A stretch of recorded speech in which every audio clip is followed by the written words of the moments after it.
தாய் தமிழ் உறவுகளுக்கு வணக்கம். சீமான் மீது நடவடிக்கை எடுக்கணும், காவல்துறை ஆணையர்கிட்ட போய் மனு கொடுத்துருக்காங்க. யாருன்னா ஜனநாயக மாதர் சங்கம். வேற எதற்கும் பேசாத மாதர் சங்கம் அண்ணன் சீமானை குறித்து மட்டும் ஏதாவது வந்துட்டா உடனே போய் நின்றுவாங்க, வழக்கு தொடருவாங்க, நடவடிக்கை எடுக்க சொல்லுவாங்க. இந்த ஜனநாயக மாதர் சங்கம் எவ்வளவு இழிவானது அப்படிங்கிறத இந்த காணொலியில தெளிவா பார்த்துருவோம். திரட்டப்பட்ட தகவல்கள், தெளிவான விளக்கங்கள் அறிந்து கொள்வோம், தெரிந்து கொள்வோம் இன்றைய முத்தமிழ் முரசு காணொலியில்.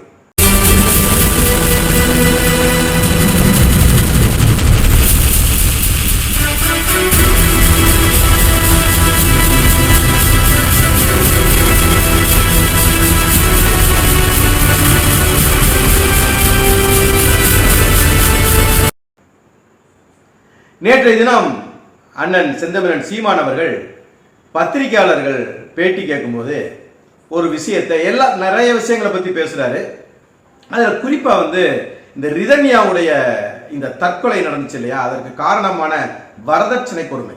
சீமான் மீது நடவடிக்கை எடுங்க. யார் போய் கேட்கிறா?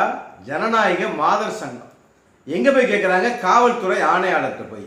என்னடா திடீர்னு மாதர் சங்கத்துக்கு என்னமோ அப்படியே புரட்சிகர பெண்ணாக, புதுமை பெண்ணாக அப்படி கேட்கிறாங்களே அப்படிலாம் நினைச்சிடாதீங்க. சம்பந்தப்பட்ட விஷயத்துக்காக நிக்க மாட்டாங்க, மாதர்களுக்காக நிக்க மாட்டாங்க. ஆனால் பணத்திற்காக, எலும்புகளுக்காக நிப்பாங்க. அப்படின்னா நிப்பாங்க. அதுக்கு பல சான்றுகள் இருக்கு. அதுக்கு இதுவே ஒரு மிகப்பெரிய சான்று. நடக்கக்கூடிய எத்தனையோ மாதர்களுக்கு எதிராக, பெண்களுக்கு எதிராக நடக்கக்கூடிய எவ்வளவோ விஷயங்கள் இருக்கு. ஆனா எல்லாத்தையும் தூக்கி ஓரமா வச்சுட்டு ஆளுகிற தரப்பு என்ன சொல்லுது, காசு கொடுத்து என்ன செய்ய சொல்றாங்க, இதை மட்டும் செய்யறது தான் ஜனநாயக மாதர் சங்கத்துடைய நோக்கம்.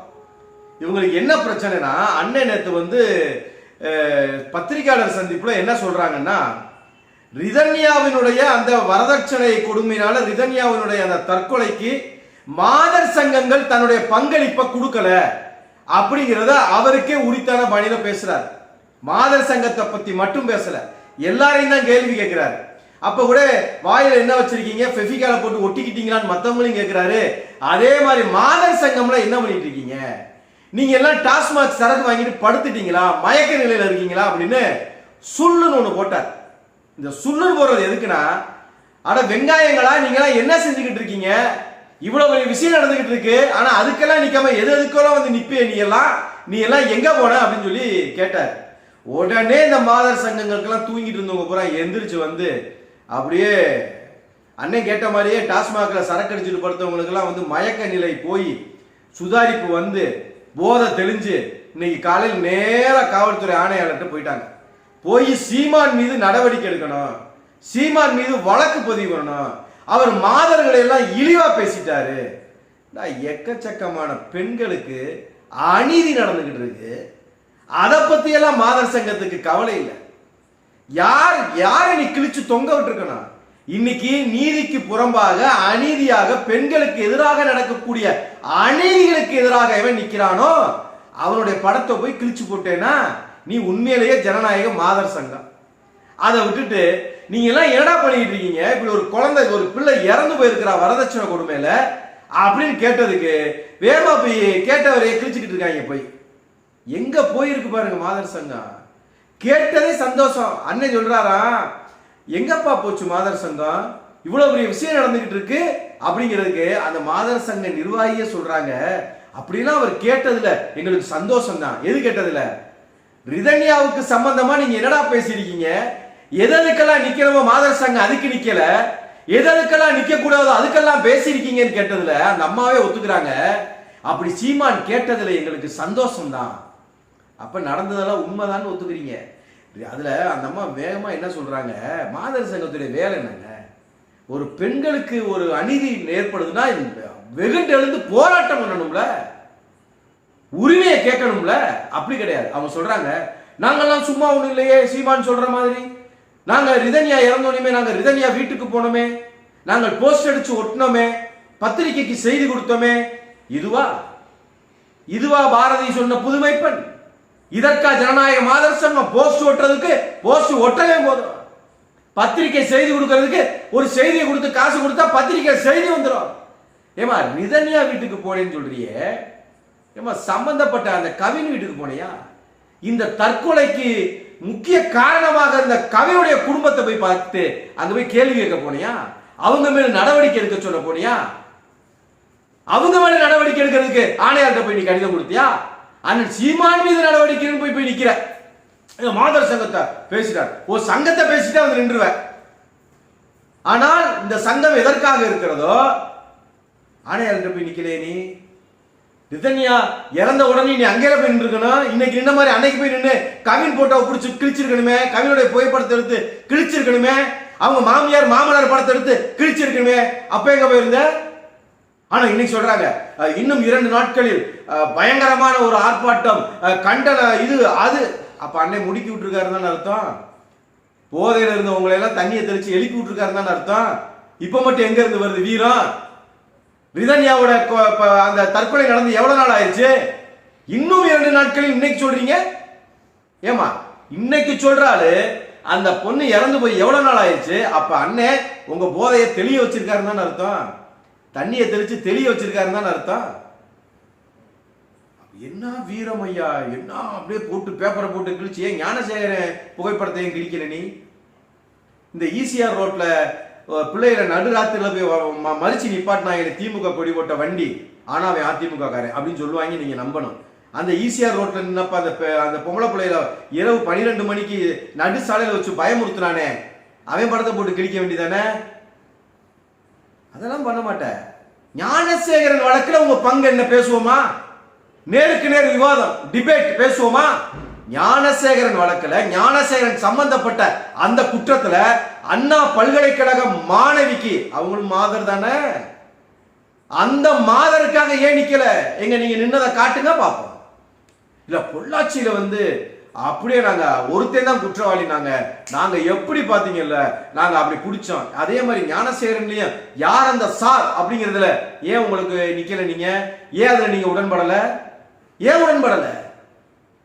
இது மாதிரி கத்துற மாதிரி ஏன் அன்னைக்கு கத்தல?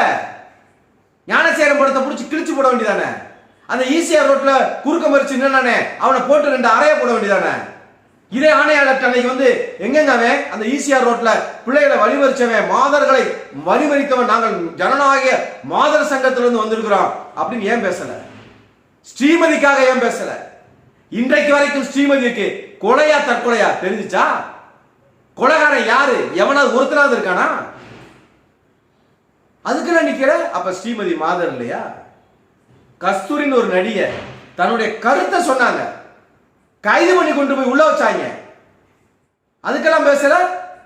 அப்ப கஸ்தூரி மாதர் இல்ல, ஸ்ரீமதி மாதர் இல்ல, அண்ணா பல்கலைக்கழக மாணவி மாதர் இல்ல, இந்த ஈசிஆர் ரோட்ல மறுச்சாயில 12 மணிக்கு நள்ளிரவுல ரோட்ல அவங்க மாதர் இல்ல. அப்ப மாதர்னா யாருதான்? சிலம்பரசை ஏதாவது ஒரு பாட்டு பாடிட்டா அதுக்கு கோபம் வரும். மாதரை இழிவு செய்து விட்டார், மாதரையே கொன்னுடுறாங்க, மாதரையே கற்பழிச்சிடுறாங்க. அதுக்கெல்லாம் நிக்கிறது இல்ல. சிலம்பரசன் பாட்டு பாடிட்டார், மாதரை இழிவு செய்யும்படி பாட்டு பாடிட்டார். சீமான் மாதரை இழிவுபடுத்தும்படி பேசிவிட்டார், பாட்டு பாடிவிட்டார். அப்ப உங்க ஜனநாயக மாதர் சங்கத்துடைய நோக்கம் பேச்சளவுல பாட்டளவுல இருந்தா மட்டும்தான் இழிவு. அதுக்காக மட்டும்தான் போராடுவீங்க.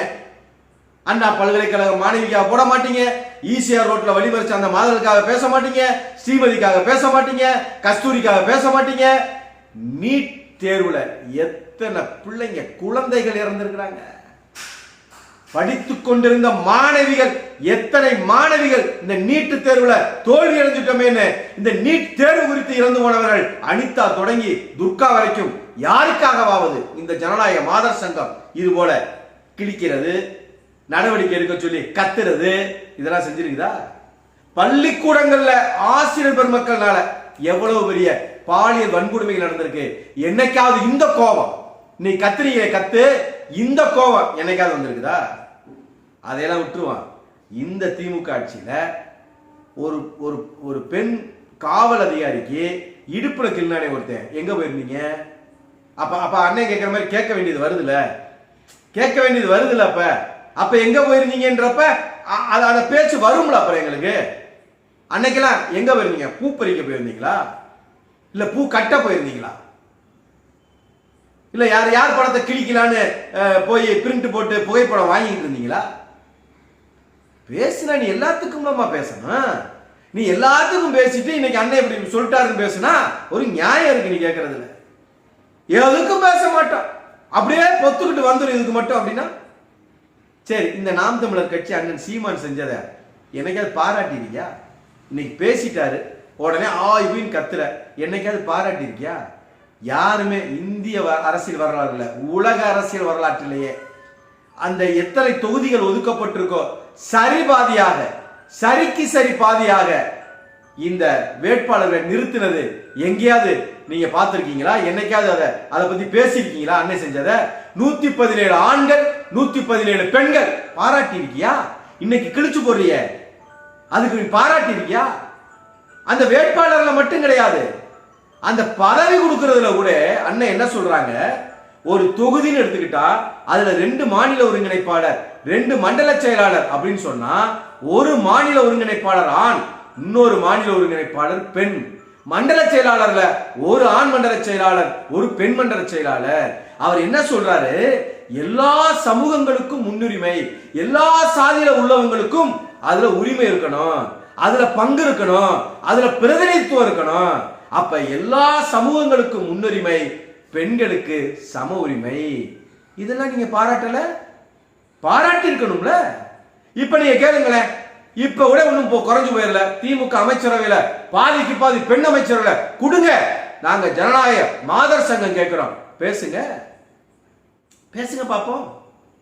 அப்புறம் என்ன சொல்றீங்க, வரதட்சணை கொடுமையில அண்ணன் சீமானை கைது பண்ணணும். அவர் ஒரு நேர்காணல் பேசும்போது அவர் சொன்னாரு, வரதட்சணையா மாமியார்ட்ட நான் ஒரு 85 ஏக்கர் நிலம் கேட்டேன், மனைவி மூலமா கேட்டேன், இது ஒரு வரதட்சணை கொடுமை, இதுக்காகவே நீங்க அவரை நடவடிக்கை எடுக்கணும். எப்ப சொன்னாரு? இவ்வளவு நாளா என்ன பண்ணீங்க? சம்பந்தப்பட்டவங்க புகார் அளிச்சிருக்காங்களா? எங்க அண்ணியார் வீட்டுல இருந்தோ இல்லைன்னா எங்க அண்ணனுடைய மாமியார் அவங்க வீட்டுல இருந்தோ யாராவது புகார் தெரிவிச்சிருக்காங்களா? புகாரே இல்லாததுக்கு இவ்வளவு வெகுண்டெழுந்து பேசுற நீங்க ஏன் ரிதன்யாவுக்காக அவங்க மேல நடவடிக்கை சொல்லி ஒரு வார்த்தை கூட பேசலையே? ஒரு வார்த்தை கூட கவின், அந்த கவின் குடும்பம்னு பேசலையா? அப்ப அவங்க கிட்ட எவ்வளவு வாங்கினீங்க? ஒரு வார்த்தையாவது இப்ப நீங்க பேசுறீங்களா? சீமான் சீமான் சீமான் படத்தை கிழிக்கணும், சீமான் மேல நடவடிக்கை எடுக்கணும், பூயின் கத்துனீங்கல்ல. ஒரு இடத்துலயாவது ரிதன்யாவினுடைய கணவர் கவினை கண்டிக்கணும், அவர் மீது நடவடிக்கை எடுக்கணும் அப்படின்னு அவர் வீடுல நீங்க முற்றுகையிடணும், கவின் வீடுல முற்றுகையிடணும், கவின் மேல நடவடிக்கை எடுக்க சொல்லி ஆணையாளர்கள் கொடுத்துருக்கணும். அப்பல்லது ஜனநாயக மாதர் சங்கம். அப்ப என்னைக்கு இது உண்மையான ஜனநாயக மாதர் சங்கமா எப்ப இருக்கும் தெரியுமா? தகுதி வாய்ந்தவர்கள் அதுல இருக்கணும், தகுதியற்றவர்கள் இருக்கீங்க, தரமற்றவர்கள் இருக்கீங்க. தகுதி உள்ளவர்கள் போய் உட்காரணும் ஜனநாயக மாதர் சங்கத்துல. படித்தவர்கள், பண்பாளர்கள், உண்மையானவர்கள், கை நீட்டி காசு வாங்காதவர்கள் அதுல போய் இருக்கணும். என்றைக்கு தகுதி வாய்ந்தவர்கள் அந்த இடத்தை போய் நிரப்புறீங்களோ அன்னைக்குதான் ஜனநாயக மாதர் சங்கம் உண்மையான மாதர்களுக்காக, உண்மையாகவே பெண்களுக்காக அவர்களுடைய உரிமையை பெற்றுக் கொடுக்கக்கூடியவர்களாக அந்த சங்கம் இருக்கும். அன்னைக்குதான் பாரதி கண்ட புதுமை பெண்ணாக இந்த பெண்கள் உலா வர முடியும். அப்ப என்ன, மொத்தத்துல தகுதி வாய்ந்தவர்கள், தரமானவர்கள் ஜனநாயக மாதர் சங்கத்துல இருக்கணுங்கிறதா என் தலைவன் சொன்னதை சொல்லி முடிக்கிறேன். பெண் விடுதலை இல்லையே மண் விடுதலை இல்லை.